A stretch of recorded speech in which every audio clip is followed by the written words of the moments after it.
I'm Elfin Bow. Welcome to Elfin Bow's January Jackanory. Make yourself cosy and comfortable and listen to the story of the Dragon and Enchanted Filly. There was once a king and queen who had no children. The royal couple constantly prayed for a baby and gave generously to the poor. At last the queen found herself with child, and the king sent for astrologers to find out if it would be a boy or a girl, and under what star it would be born. The astrologers replied, "You will have a boy who the minute he turns 20 will take a wife, and in the same instant he will slay her. Otherwise, he would turn into a dragon." The king and queen were all smiles when the astrologers informed them that they would have a son who would marry at the outset of his 20th year. But upon hearing the rest of the prophecy, they burst into tears. The son was born and grew into a fine young man. There was no little comfort to his parents, who nevertheless shuddered at the thought of his terrible fate.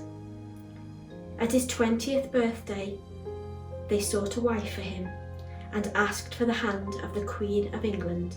Now, the Queen of England had a talking filly who told her owner everything and was, beyond all doubt, her best friend. As soon as the Queen became engaged, she spread the word to the filly.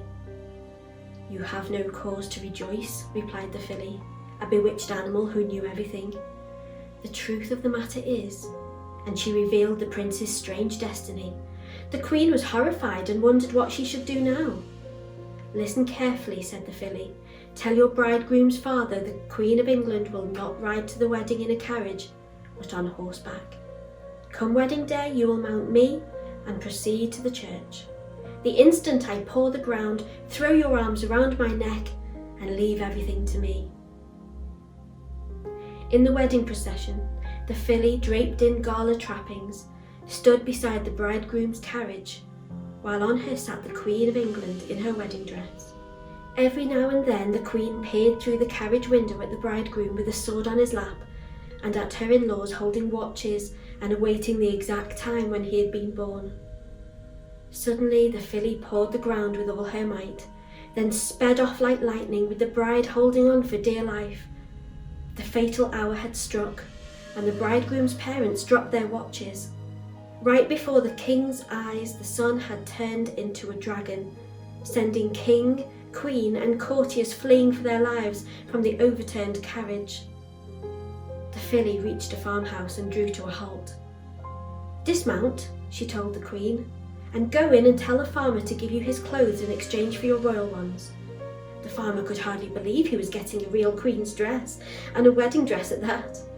In exchange, he gave her his coarse shirt and breeches. The queen came back out, dressed as a farmer, jumped into the saddle and continued on her way. They came to the palace of the second king, and the filly said, "Go to the stables and see if they'll engage you as a stable boy." She did, impressing the people as a bright boy who also had that fine filly. So they said, "We'll hire you with your filly to work here with us." Now the king had a son the girl's age exactly. The boy no sooner saw the new groom than a certain thought struck him, which he confided to his mother. "Mama, I may be wrong, but I believe that new stable boy is a girl, and one that appeals to me." "No, no," replied his mother, "you're all wrong. If you want to find out for sure, take him to the garden and show him the flowers. If he makes a bouquet, then you'll know your stable boy is actually a girl. If he pulls a flower and sticks it in his mouth, he's a man." The prince called the stable boy into the garden and said, "Would you like to make a bouquet of flowers?"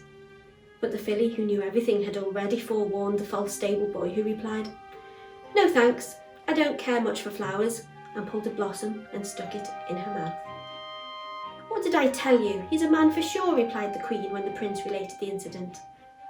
"I don't care what you say, Mama. I'm more convinced than ever that the stable boy is really a girl." "Try something else then. Invite him to the table to cut the bread. If he holds it up to his chest, your stable boy is actually a girl. If he holds it away from him to cut it, then he's a man." This time too, the filly warned her mistress, who held the bread away from her like a man. The prince was still not convinced though. "The only thing left," said his mother, "is to see him fence. arrange a match with him. The filly taught the girl all the subtleties of fencing, but concluded, "This time, my dear, you will be found out." No fault could ever be found with her fencing, but in the end she fainted from exhaustion, and that way they finally discovered she was a girl. The prince was so deeply in love by now that he resolved at all costs to marry her. "Marry her without any idea who she is?" exclaimed his mother. They asked her to tell her story, and upon learning that she was the Queen of England, the prince's mother made no more objections to the wedding, which was celebrated with great pomp. A little later, the new wife found herself with child when the king was summoned to war, but being an old man, he sent his son in his place. The prince urged his parents to right him as soon as the baby was born, mounted his wife's filly and rode off to battle. Before leaving, however, the filly gave her mistress 3 hairs from her mane, saying, "Hide these in your bosom, break them in an emergency, and I'll come to your aid." In due time, the princess gave birth to twins, a boy and a girl, who were the most beautiful children you ever saw. The king and queen wrote to their son the good news at once. Now, as the messenger was riding to the prince with the letter, a dragon lay in wait for him midway to the battlefield. It was none other than the other king's son, who had turned into a monster on his wedding day. Seeing the monster approach, it blew its noxious breath down the road, and the man fell from his saddle in a deep sleep. Then the dragon pulled the letter from the saddle, read it, and forged a new one, saying the princess had borne 2 dogs, a male and a female, thus turning the whole town against her. This letter went into the pocket of the messenger, who, finding nothing amiss on awakening, got back onto his horse and rode to the prince. When the prince read the letter, he turned as white as a sheet, but said nothing.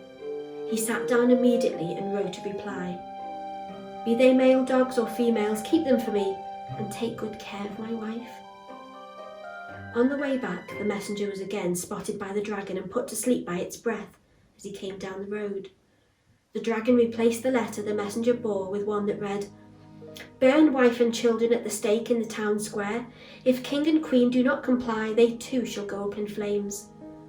Such a reply threw the town into alarm. What was the meaning of the prince's fury?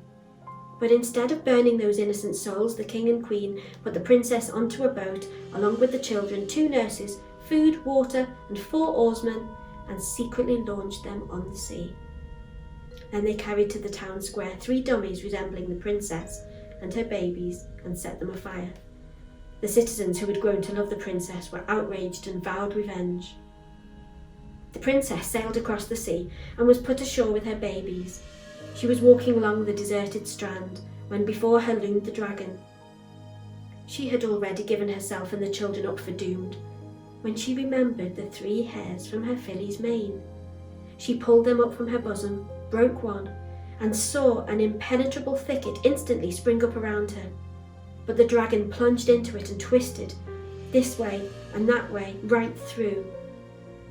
She broke another hair, and out gushed a river wide and deep. The dragon had a time in the swift current, but he finally got across the river as well. She frantically broke the last hair as the dragon was about to seize her, and a tongue of fire shot up and expanded into a mighty fire. But the dragon passed through the fire too, and had her in his hands, when onto the shore galloped the filly. They faced one another, filly and dragon, and then began to fight. The dragon was taller, but the filly reared and kicked and bit so furiously that she laid him low and crushed him to bits. The princess rushed up to embrace the filly, but her joy was short-lived, for the filly closed her eyes, hung her head, and dropped lifeless to the ground. The princess wept, as though she had lost her own sister, recalling all that the filly had done for her. She was there weeping with her children when she happened to look up and see a large palace she didn't remember seeing before. Moving closer, she noticed a beautiful lady at a window motioning her to come inside. She entered with her children, and the lady embraced her, saying, "You don't recognize me, but I'm the filly.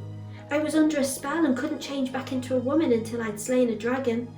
When you broke the hairs of my mane, I left your husband on the battlefield, and ran to you. Killing the dragon, I broke the spell." Let's leave them there for the time being and turn to the husband when he saw the filly flee from the battlefield. He thought to himself, "Something must have happened to my wife," and hurried to win the war so he could go home. When he got back to town, all the citizens rose up against him. "Tyrant! Monster!"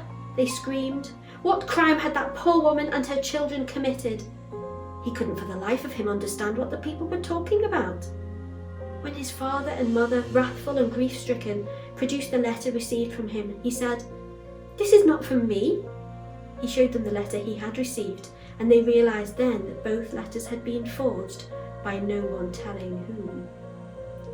After rounding up the mariners who had rowed his wife to that deserted shore, the prince put out to sea with them immediately. He came to the spot where they had disembarked, saw the dead dragon and then the dead filly, and lost all hope. But while he was weeping, he heard his name called. It was the beautiful lady at the palace window. He went inside, and the lady announced that she was the filly, and led him into a room where he found his wife and his children. They hugged and kissed, wept and cried. Then, together with the beautiful lady who'd been a filly, they departed. Everyone was overjoyed to have them back, and from that time on they were always together and as happy could be. The end. And if you've enjoyed this story today, please like and share and comment and subscribe to my YouTube channel so you don't miss any of the other January Jackanory stories this month. Thank you so much for listening, and I'll see you next time. Goodbye.